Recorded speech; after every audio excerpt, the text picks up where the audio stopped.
Teaching isn't just about explaining truth. It's about becoming the kind of person who lives it. Acts chapter 2 verse 42 says, "And they continued steadfastly in the apostles' doctrine and fellowship, and in breaking of bread, and in prayers."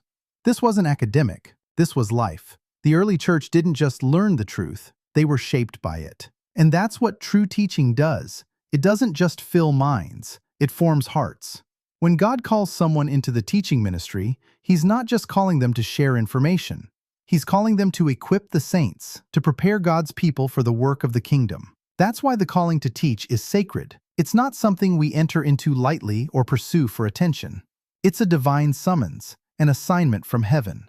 It's not just a matter of study or scholarship. Yes, learning matters. Yes, doctrine is essential. But apart from the Holy Spirit, all our knowledge remains locked in the head, never reaching the heart. That's why the Spirit must lead. He is the one who anoints the teacher. He gives clarity. He gives power. He gives insight into how to make truth come alive for others. Without Him, teaching becomes dry. But with Him, it becomes life-changing. But the Holy Spirit doesn't just care about what we say. He cares about who we are. The character of a teacher matters deeply. Because over time, what's inside us always spills out. A teacher's words may be eloquent, but if their life lacks integrity, it will show.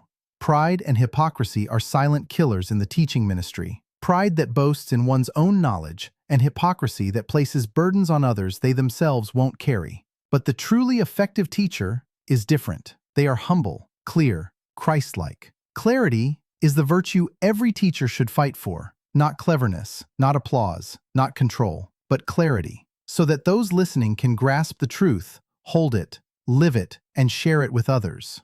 At the center of all Christian teaching is one person, Jesus.